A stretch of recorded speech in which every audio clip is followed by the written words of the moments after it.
So, this is an interesting quote to me by Henry Cloud. We change our behavior when the pain of staying the same becomes greater than the pain of changing.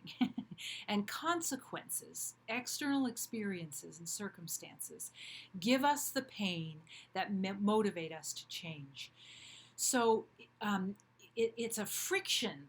I feel personally it as a friction, but what I always remind myself of is that the body, the being, our entire system, mind, body, emotions, and spirit, working together, and that all happens by way of the conductor of our heart, wants nothing more than to heal. And I've always loved the acronym for HEAL that just sort of popped into my mind 20 years ago, where H stands for or is referencing health, E is referencing empowerment or expression or ease, A is referencing abundance, and the L is referencing love. And that is pretty much everything that we're all looking for. And we're doing it by reaching outside of ourselves. This is another way to tell. This is another thing that's on that list of how to recognize if you're in your heart or your smaller mind, is that part of the smaller mind part of us is constantly sending us on a wild goose chase for remedies and solutions outside of ourselves. And it feels, if you really take a moment to feel into what that feels like, it's a grasping energy. Now, don't get me wrong. I am not saying that there is anything wrong with taking a remedy or a solution or accessing a solution outside of ourselves. But it works. It almost only works when we do that from a centered place inside of ourselves, where we don't leave ourselves, and then we make a guided choice from our heart's knowing, versus completely abandoning our center and grasping for outside magic, outside something to help us get through what we want to just hurry up and be done with and be over with. So I'm saying all of that because I'm trying to really bring the point around, bring it home, that if we leave our heart out of the equation, then we struggle, and we struggle for a lot longer than we need to. Being in our mind only and churning around with fear-based ideas, worries, and old narratives really slows things down. And you can imagine that's a closed system in our own mind, right? So that closed system doesn't have access to the infinite field of possibility, where all things, all solutions, all right matched remedies and solutions are available to us. And we only can find our way to connecting into that benevolent field when we drop into our heart, when we allow our mind to be on the journey with us.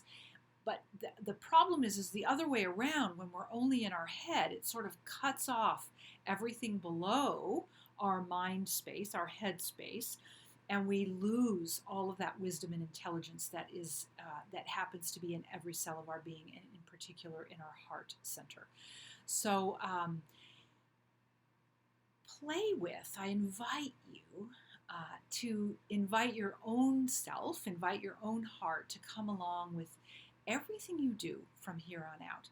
It's as simple as placing your hand on your heart and saying, I'm going to take this step. I'm going to walk through this door. I'm going to experiment with this idea. I'm going to, do a trial and error for this new food, whatever the thing is, and invite your heart to come along so that your guidance is based on intelligence and a much broader scope of reach than just your own small head. There's nothing wrong with our lovely mind and our smaller self. It's just that she's not equipped to run the show. She's not equipped to be in the driver's seat all the time. That's where we really lose out on a wider berth of what's available to us as a human being. So that is our very short and modest section on cohesion in the mind, which you can read the whole thing, as I mentioned in the last video, if you'd like, in the book, chapter 7. It will give you a much broader way of understanding what I'm trying to squeeze into 3 small short videos. And I hope you do, because this is a really key component to healing. It's a key component. It's like we have to get over this hurdle part of ourselves in order to access, the ocean of what's available to us as human beings that we don't even realize. Our small mind has no idea what's available to us.